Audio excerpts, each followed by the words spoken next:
everybody, Bones here. Haven't been on for a while. My bike's been in the shop and we went through a hurricane. And so after I got everything back from the shop, we decided to cut a couple videos. We did one yesterday of the Harbor Freight motorcycle dolly, which if you're thinking about one of those, you ought to watch. It's got some interesting information. But the reason the motorcycle was in the shop was for 25,000 mile service, and I also had the WHIM put on, which is Harley's wireless headset interface. And then I got the Harley Davidson S20 clones put on my helmets. They're made by Cena, but they're set up a little bit different than the standard S20, which with the Harley clone won't give you true stereo, but the Harley ones will with the WHIM. I think that's something they put in there to keep people from using WHIMs and using their Cenas with them. And there's a couple other things that wouldn't work if you tried to use a Cena with it instead of the Harley wireless headset. So we had those put on both our helmets. I'm talking to my buddy Todd, who's right here behind me in the group today. Hey Todd. We're going to see a UFO, and I'm checking out the WHIM. There's a lot of programming issues with the WHIM that come up in the programming on the infotainment system here for when you put the WHIM in. You not only have to flash the bike, but you have to flash the WHIM to the bike, which is kind of complicated. And of course, the motorcycle place had not done a WHIM yet because they've only been out a few months. And they screwed it up and they flashed the bike but didn't flash the WHIM, so they wouldn't talk to one another, and they gave me the bike back like that. They said, oh yeah, it'll work. No, it didn't work. Typical Harley tax. So I had to take it back to Harley Davidson, and they fought with it, and they called up the factory, and the factory told them, said, did you follow the instructions? And they said, yeah, we followed the instructions. And it was in there for like 9 days while they attempted to figure out why it wouldn't communicate when it was, he had skipped step 2 of the installation instructions, which was flash the WHIM to the bike, in addition to flashing the bike with the new microcode. So anyway, they finally figured it out and got it working and gave it back to me, and I got them all going. But then I ran into another problem for doing videos, and that's that the audio that I'm receiving from Todd or from anybody else that's talking to me on the Harley wireless headset doesn't get recorded on my GoPro, because a lot of you guys are using Hero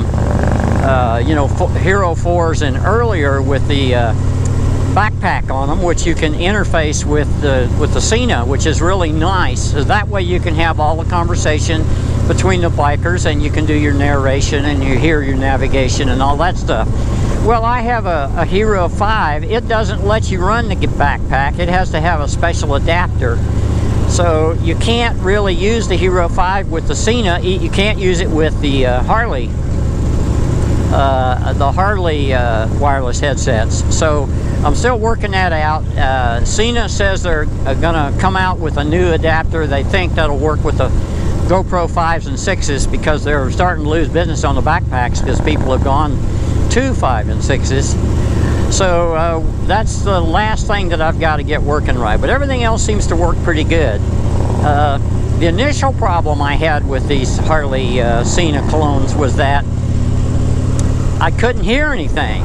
I had to have the volume up all the way to hear anything, and then when we were going down the road, if I was next to somebody that had loud pipes, I couldn't hear what the Cena was saying at all. And I discovered that the ear pockets on my Harley Davidson helmet, which is where the Harley techs put the speakers, are about 1.5 inches higher than where my ears are for some strange reason. I don't know if they put the ear pockets to where it would fit the majority of people, but it was. So what we had to do was cut out my ear pockets so my speakers would actually go where my ear is. My wife doesn't have any trouble with hers because hers are in the right place. But Cena knows about it. They used to, like I said, they used to have a thing called the backpack that plugged on the back of the GoPro that enabled the Cena to interface to your audio, so you got everything that the Cena was hearing. which was really a nice feature. But then they came out with the GoPro Hero 5, which is their top-of-the-line camera, and the Hero 6, which is the successor to it, and the backpacks won't fit on them. So now there's no way to interface the Cenas with the GoPro camera. And, you know, it caught Cena with their pants down. They didn't have any way to interface to it.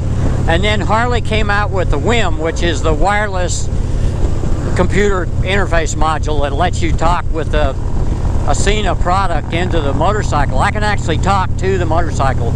I can push a button here on my handlebars, and I can tell the motorcycle, ask the temperature. I can tell it to call my wife. I can tell it to navigate somewhere. It's all kind of neat stuff, and it gives me my navigation instructions through my Cena, which is a nice feature. The WHIM cost $500, which is the Harley tax, and then you get stereo when you get your music from my radio. Yeah, I get stereo, because when I tried it with a Cena S20, the audio was horrible, and I think Harley did that on purpose. And so they wanted you to use their Cena product. So the WHIM was $500, and then the two headsets for the two bikes, I mean for the two helmets, were almost that same amount of money. So it's a between the 25,000 mile service, the WHIM module, the flashing the bike and the WHIM, getting the two headsets set up, my maintenance bill was almost $2,000. But they fixed some other things on the bike that I'd been complaining about, so that was good. They solved the problem with finding neutral was just a son of a bitch. You could not do it, and I got in the habit of doing it with my hand because I could get that little light touch you needed to get there. Because if you used your foot, you couldn't get it light enough, and it would go right into second gear every single time. Very frustrating. They made that a little bit better. Now I can actually shift into neutral while I'm gliding to a stop. I couldn't do that before, but I've gotten the habit going of shifting into neutral to start the bike, because it has to be in gear to put it on the dolly. If you put it on the dolly about being in gear and then you grab the bike to swing the dolly around, the bike will come off the dolly. So I gotten in the habit of always leaving it in gear when it's parked. Some people say you should be in neutral when you pull up at a stop sign, and then the Motorcycle Safety Association said no, you really need to be in first gear so you can do a fast getaway if you need to be.